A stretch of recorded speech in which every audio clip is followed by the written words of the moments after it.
Чем еще интересны раскопки на территории Абдурского Острога? Здесь мы находим фрагменты деталей от речных судов. Почему это? Вот в данном случае это вот эти вот фрагменты от судовой барки, от речной барки, большого транспортного такого судна для перевозки больших грузов.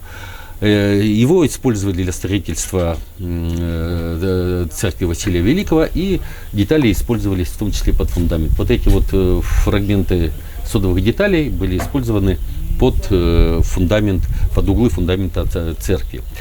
Почему они очень важны являются? Дело в том, что то, что у нас России принадлежит огромный сибирский север, о том, что только в России, в Заполярье, создавались большие поселения, города.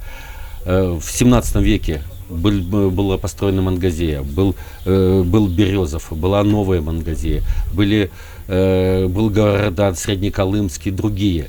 То есть в очень сложных, удаленных условиях, для сравнения, в это время европейцы в Северной Америке бултыхались где-то в районе Великих Американских озер, где в хорошем климате, где росли широколиственные леса. Все, дальше они еще в это время даже не прошли. А у нас в это время были города с населением, с церквями, с крепостями, с администрацией и так далее, и так далее. И с посадским и служилым населением. Как такое могло быть возможно?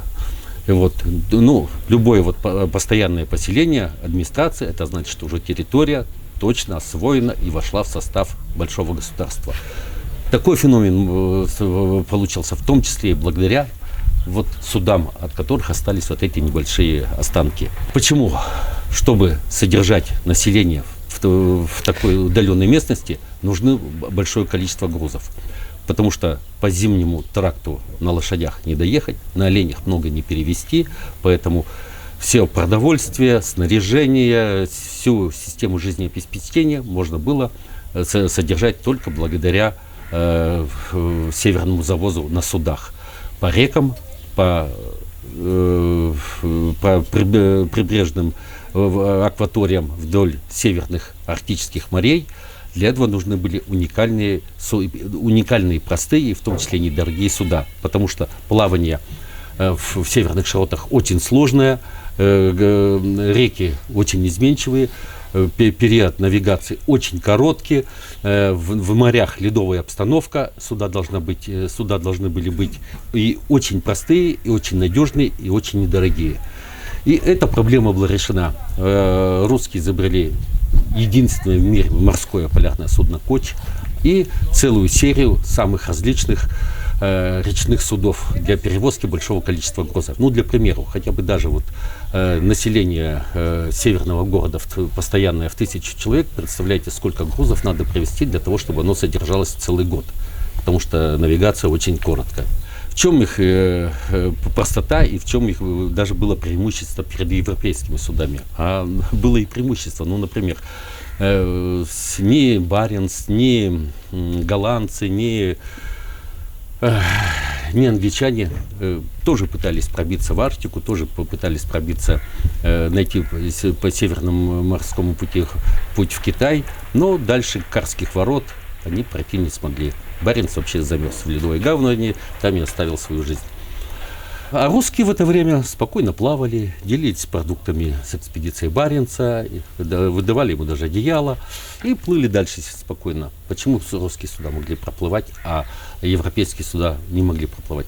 Именно в их простоте и в их конструкции. Несмотря на то, что у них ходовые качества были намного ниже, тем не менее, они проплывали там, где не могли проплыть и европейские суда, на мелководьях, в ледовой обстановке, потому что они были с малой осадкой и были скреплены не железными болтами, а крепились с помощью вицы, с помощью деревянных соединений из корней, из веревок, сделанных из виц, из ивы и так далее. Потому что в северных морях либо лед сдавливает, либо на мель попадает судно, потому что северные моря, та же Обская губа, она то мелеет, то поднимается, в зависимости от северного или южного вектора.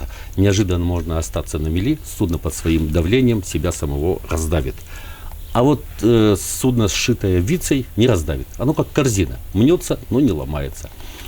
Легко снимается с самых мелей и перевозит дальше груз. Здесь вот мы видим остатки нагилей, которыми крепились судовые детали.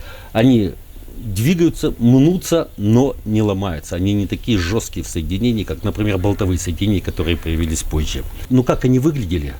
Ну, к сожалению, этим занимается не так много исследователей у нас в стране, хотя есть и работы, но далеко не все суда мы представляем, какие они были. Были большие, были небольшие, были для перевозки людей, были для перевозки грузов. Их было большое разнообразие. Вот. Но письменных источников, особенно, вот, например, по 16-17 веку о судовых деталей, очень немного. И еще, что очень сложно сделать реконструкцию этого судна, что там идет термины старорусские. А с Петра Первого у нас все термины по судовым деталям, у нас они пошли голландские.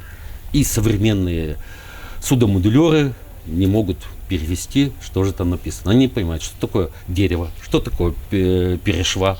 Ну, сапец нашли, это руль. Дерево – это мачта по-русски. Ноги – это ванты. Шпангоут – это карга. Ну, вот что такое перешва, не могли понять. А такой детали не существовало ни в европейском, ни в каком другом судостроении, кроме русских. Наш вот сотрудник, специалист по судостроению, опытным путем на материалах раскопок Мангазеи определил, что это за судовая деталь, вот, и далеко продвинулся по реконструкции морского полярного судна «Коч». Вот. Но какие были суда в 17, 18, 19 и даже в начале 20 века на территории огромной Сибири, всех мы их не знаем. На Лене один тип судов, на Енисее другой, на Оби еще одни были. И точных деталей, чертежей их сохранилось минимально. Вот. Поэтому сейчас идет вот работа на том, как выглядели эти суда, чтобы написать историю судостроения Сибири. Вот. Ну, письменных источников далеко не всегда хватает, и ответ нам дают остатки, которые мы находим в археологических раскопках. И в данном случае вот эти вот остатки судовых деталей какой-то большой барки, большого речного грузового судна тоже дадут нам информацию по истории судостроения на реке Оби.